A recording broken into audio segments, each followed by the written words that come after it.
This operations management video is some closing remarks on forecasting. We want what are our finished goods to reach our customers at the right time in the correct quantity at the right location. We can't do that without an accurate forecast. However, accurate forecasts are oftentimes not enough. Most forecasts are quarterly or monthly at best. Our customers, especially retail customers, are looking to minimize inventory, so they're looking for more frequent deliveries. Walmart, for example, orders daily, and your quarterly forecast is going to have a difficult time supporting daily orders from Walmart. So what do? Your forecast can't support what you need. And really, forecasting at a daily level is just not realistic. Walmart, for example, provides its suppliers with point-of-sales data for each store. This point-of-sales data is updated several times daily. Having access to this data allows its suppliers to adjust production and deliveries to get what's needed, where it's needed, when it's needed. Because when you know what's selling, you know what they're going to need the next day to replenish. Other major retailers are either doing the same thing or moving towards doing the same thing. While this level of point-of-sales data currently only affects the direct suppliers to big retailers, it's going to start working its way back to supply chain.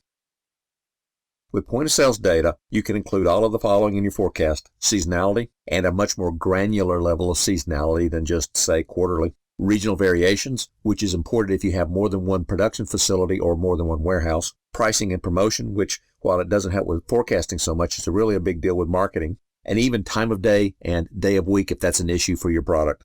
This can help suppliers smooth out any production issues. It can also help them deal with overseas suppliers and the vagaries of delivery that come with shipping things by container ship. This has a number of implications. Historically, supply chains have been mostly a one-way street, goods flowing from the beginning to this retailer. Now, with this, we have information flowing backwards up the supply chain.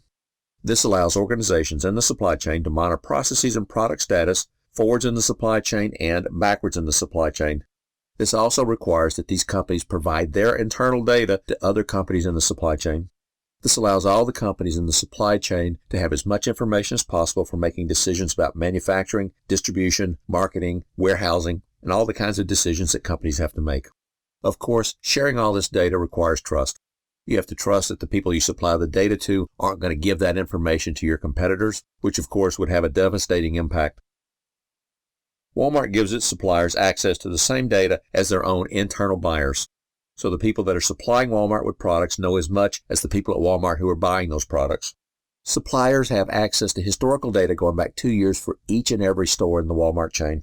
Walmart also uses this data to manage their suppliers. If they see that a supplier is reaching capacity, they can change promotions, change prices to keep that supplier within their capacity limits.